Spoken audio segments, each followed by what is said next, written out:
단이는 진주가 건넨 봉투를 한동안 열지 못했다. 봉투 안에는 정란이 비자금 장부를 옮긴 날짜와 장소, 윤 형사에게 흘러간 현준의 출생 관련 자료, 그리고 윤아가 윤 형사와 접촉한 정황이 함께 들어있었다. 모두 진주가 아델 내부에서 직접 모은 증거였다. 진주는 단이 앞에 앉아 손을 모았다. 이모, 이 정도면 오정란을 움직일 수 있어요. 단이는 마지막 문서를 읽다가 눈을 좁혔다. 움직이는 정도로는 부족해. 정란 씨가 장부를 내놓게 만들어야 해. 윤정이 불안한 얼굴로 물었다. 그 장부가 정말 정란한테 있을까? 회장님이 다른 데로 옮겼을 수도 있잖아. 단이는 고개를 저었다. 회장님은 정란 씨를 믿지 않아. 대신 자기 죄를 대신 지고 갈 사람으로는 필요해야지. 정란 씨도 그걸 아니까 장부 한 조각쯤은 쥐고 있을 거야.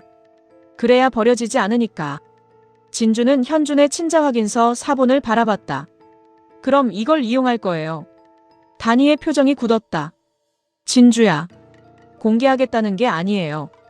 정란 씨한테 공개할 수 있다고 믿게 만드는 거예요. 단이는 쉽게 대답하지 못했다.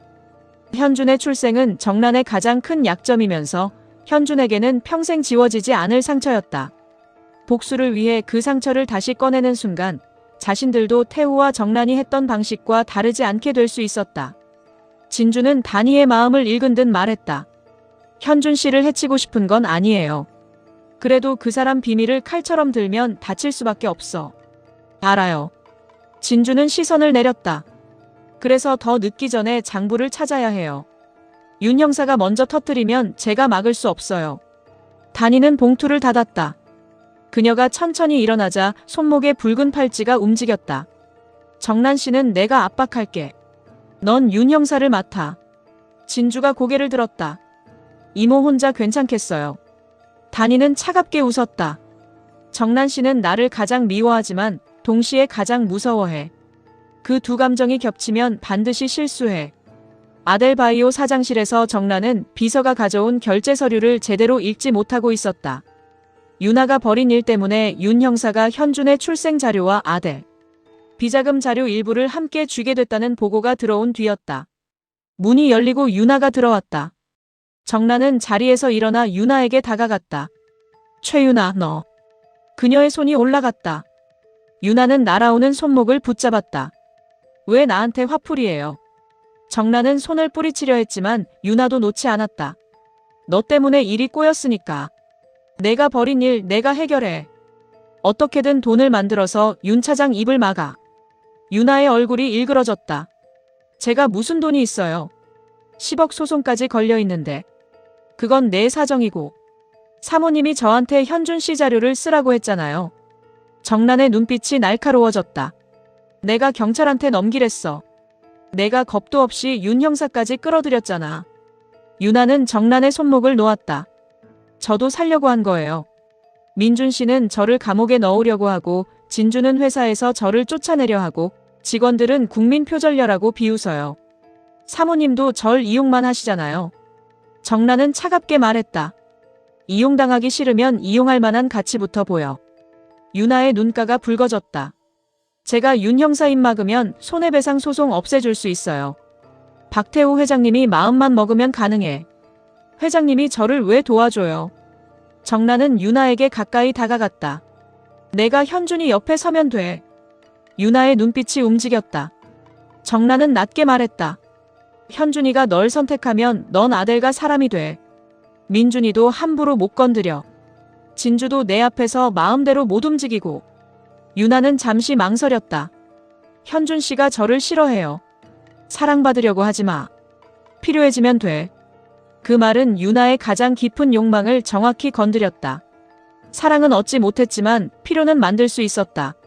현준이 무너지고 외로울수록 자신이 들어갈 자리는 커졌다. 정란은 다시 자리로 돌아가며 말했다. 윤 형사부터 막아. 돈이 없으면 자료를 줘. 그 사람이 원하는 걸 먼저 알아내. 윤아는 손을 꽉 쥐었다. 사모님도 약속 지키세요. 정란은 대답하지 않았다. 그 무시가 윤아의 자존심을 다시 긁었다. 그러나 윤아는 물러설 수 없었다. 그날 오후 단이는 정란의 사장실을 찾았다.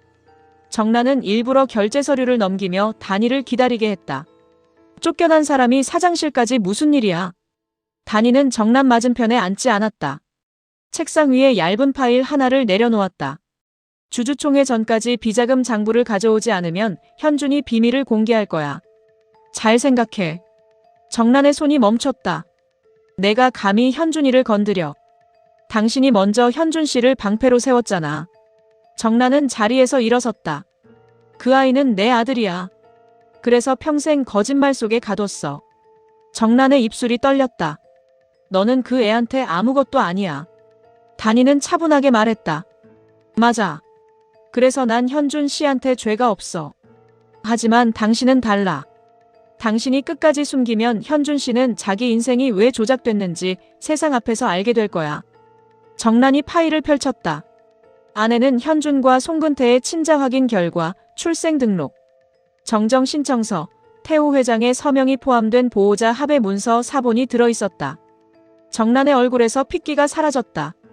원본은 어디 있어? 비자금 장부 가져오면 알려줄게. 김단이, 이게 내 복수야.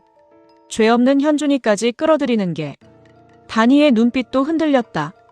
하지만 물러서지 않았다. 현준 씨를 끌어들인 사람은 내가 아니야. 당신과 박태호 회장이야. 정란은 파일을 찢으려 했다. 단이가 먼저 손을 얹었다. 사본이야. 정란의 손이 멈췄다. 내가 가진 게 이것뿐이라고 생각하지 마. 내가 공개하면 현준이도 무너져.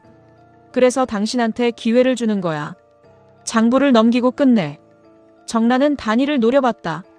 그 장부가 나오면 박태호만 무너지는 게 아니야. 너희 민준이도 백진주도 한 선생도 다 엮여. 단이의 눈빛이 아주 짧게 흔들렸다. 정란은 그 반응을 놓치지 않았다. 왜? 내가 모르는 이름이라도 있나 보지. 단이는 파일을 걷어들었다. 주주총회 전까지야. 그녀가 나가자 정란은 급히 서랍을 열었다. 안쪽 깊숙한 곳에 작은 열쇠가 있었다. 비자금 장부 원본이 아니라 장부를 보관한 사설 금고 열쇠였다. 정란은 열쇠를 움켜쥐었다. 김단이, 내가 정말 끝까지 갈 수 있을 것 같아. 진주는 윤 형사를 지하 주차장에서 만났다. 그는 현준의 출생 관련 자료가 든 봉투를 손에 들고 있었다. 클로이 씨가 먼저 연락할 줄은 몰랐습니다. 진주는 차갑게 말했다. 현준 씨 비밀로 돈 뜯으려는 거 그만두세요. 윤 형사는 웃었다. 돈이라뇨? 중요한 수사 자료입니다. 수사할 생각이었으면 정식으로 제출했겠죠. 왜 유나한테 입막음 돈을 요구했어요? 윤 형사의 얼굴이 굳었다. 말 조심하시죠. 진주는 휴대폰을 들어보였다. 유나와 통화한 녹음이 있습니다. 현준 씨 출생을 언론에 흘리겠다고 말했더군요. 그 녹음 불법 아닙니까? 당사자인 유나가 녹음했어요. 윤 형사는 입술을 다물었다. 진주는 한 걸음 다가갔다. 현준 씨 출생은 범죄 증거일 수 있어요. 하지만 그 사람의 상처이기도 해요. 수사에 필요한 부분만 쓰세요. 돈을 요구하거나 언론에 흘리면 제가 먼저 형사님을 고발하겠습니다. 윤 형사는 진주를 바라보다 낮게 웃었다. 백진주 씨도 많이 변했군요. 예전엔 진실이면 다 공개해야 한다고 하더니. 진주의 눈빛이 흔들렸다. 진실을 밝히는 것과 사람을 파는 건 달라요. 그 구분을 이제야 배웠습니까? 그 말은 진주의 가슴을 찔렀다. 현준을 이용해 아델 안으로 들어가려 했던 시간, 결혼까지 밀어붙였던 기억이 떠올랐다. 그래도 진주는 시선을 피하지 않았다. 늦게 배웠어도 이제는 압니다. 윤 형사는 봉투를 들어보였다. 그럼 거래하시죠. 현준 씨 자료를 덮는 대신 박태호 회장 비자금 장부를 가져오세요. 진주의 얼굴이 굳었다. 형사님도 장부를 찾고 있군요. 그 장부가 있어야 폭발물 사건, 백준기 대표 사건, 아델의 불법 자금이 연결됩니다. 정식 절차로 찾으세요. 윤 형사는 낮게 말했다.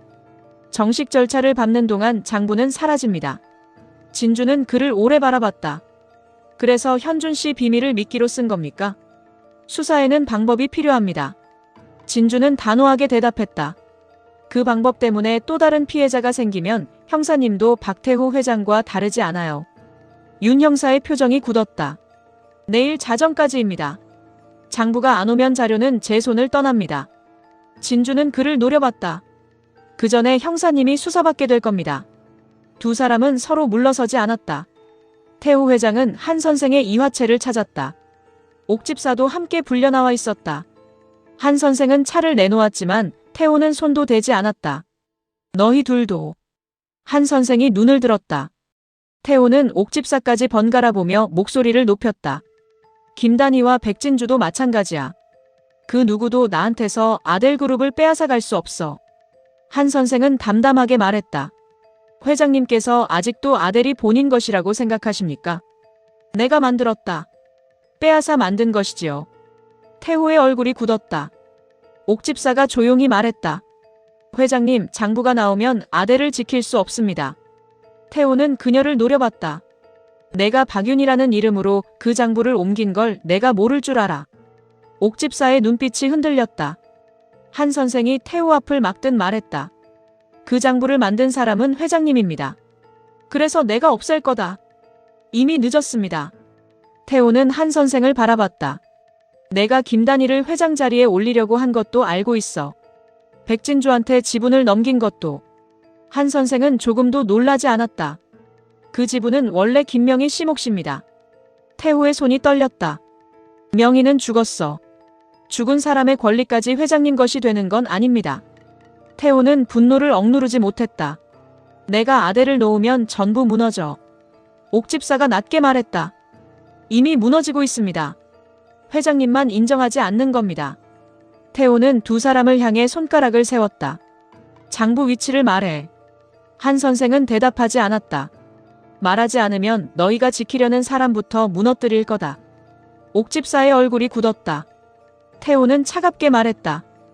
김단희, 백진주, 박민준. 셋 중 하나만 무너지면 나머지도 흔들려.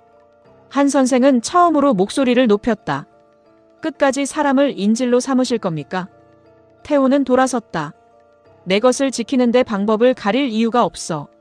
그가 나간 뒤 옥집사는 손을 움켜쥐었다. 회장님이 장부 위치를 거의 알아낸 것 같습니다. 한 선생은 진주에게 전화를 걸었다. 진주 양, 오늘 안에 움직여야 합니다. 회장님이 먼저 장부를 찾으러 갈 겁니다. 진주는 전화를 끊자마자 단희에게 달려갔다. 단희는 정란에게서 받아낸 열쇠 사진을 확대하고 있었다. 이모, 회장님도 움직였어요. 단희는 고개를 들었다. 정란 씨가 장부를 옮기기 전에 찾아야 해. 윤 형사는 내일 자정까지 달라고 했어요. 단희의 얼굴이 굳었다. 그 사람도 믿으면 안 돼. 알아요. 그래서 장부를 넘기기 전에 현준 씨 자료부터 빼앗을 거예요. 민준이 들어와 두 사람 앞에 서류를 놓았다. 장부 보관 금고를 찾았습니다. 단희와 진주가 동시에 문서를 봤다. 민준은 위치를 가리켰다. 아델바이오 폐연구동 지하입니다. 정란 씨 명의 사설 금고지만 실제 관리자는 최삼식 씨였습니다. 진주의 눈빛이 굳었다. 유나 아버지가 또 연결돼 있네요. 민주는 고개를 끄덕였다. 문제는 금고가 오늘 밤 이전된다는 겁니다. 단희는 곧바로 일어섰다. 지금 가자. 민준이 막아섰다. 제가 같이 가겠습니다. 단희는 그를 바라봤다. 위험해. 민주는 조용히 말했다. 이제 저도 지켜지는 사람으로만 있고 싶지 않습니다. 진주는 세 사람의 손을 차례로 바라봤다. 이번에는 장부만 찾고 나오는 거예요. 누구도 혼자 움직이지 마요. 폐연구동 지하에는 이미 누군가 먼저 와 있었다. 정란이었다. 그녀는 금고 문을 열고 오래된 장부를 꺼냈다. 장부 속에는 태호의 비자금뿐 아니라 정란과 유나, 최삼식, 윤 형사에게 흘러간 돈까지 기록되어 있었다. 정란은 장부를 가방에 넣으려다 한 페이지에서 손을 멈췄다. 수취인 이름은 박민준이었다. 정란의 얼굴이 굳었다. 민준이가 왜 여기 있어? 그 아래에는 더 오래된 기록이 있었다. 김명의 사망 이후 박민준 명의의 보호계좌에서 거액이 빠져나간 내역. 승인자는 박태우. 실무자는 오정란. 그러나 정란의 서명은 그녀가 기억하는 것과 달랐다. 내 서명이 아니야. 뒤에서 단희의 목소리가 들렸다. 이제 알겠어. 당신도 이용당한 거야. 정란이 돌아섰다. 단희와 진주, 민준이 입구에 서 있었다. 정란은 장부를 품에 안았다. 가까이 오지 마. 단희는 그녀의 손에 든 페이지를 봤다. 정란 씨가 진범이 아닌 기록이 또 있군요. 정란의 눈빛이 흔들렸다. 박태호가 내 이름으로 민준이 돈까지 빼돌렸어. 민준의 얼굴이 굳었다. 제 돈이요. 정란은 장부를 넘겼다. 민준은 자신의 이름이 적힌 페이지를 보는 순간 손을 떨었다. 보호계좌에 원래 예금주는 김명희였다. 명희가 민준과 단희를 위해 남겨둔 돈이었다. 단희의 눈에서 눈물이 맺혔다. 언니가 남긴 돈까지. 민준은 다음 줄을 읽다가 멈췄다. 최종 수취인 YH재단. 진주가 낮게 말했다. 박윤희. 정란은 고개를 저었다. 옥집사가 가져간 게 아니야. 여기 마지막 승인 번호는 박태호도 아니고. 단희가 장부를 가까이 들여다봤다. 승인자 약호는 J. S. 진주의 얼굴이 굳었다. 제임스. 민준이 고개를 들었다. 정란은 떨리는 목소리로 말했다. 백준기를 돕던 제임스 리가 왜 명의 돈을 가져갔지? 그때 지하문이 닫혔다. 밖에서 제임스의 목소리가 들렸다. 그 장부는 원래 내 것이었습니다. 진주의 얼굴이 하얗게 질렸다. 제임스 아빠. 문 너머 목소리는 차갑고 낯설었다. 진주야, 장부를 들고 나오렴. 진주는 움직이지 못했다. 제임스가 마지막으로 말했다. 그래야 내 친아버지가 누구인지 말해줄 수 있으니까.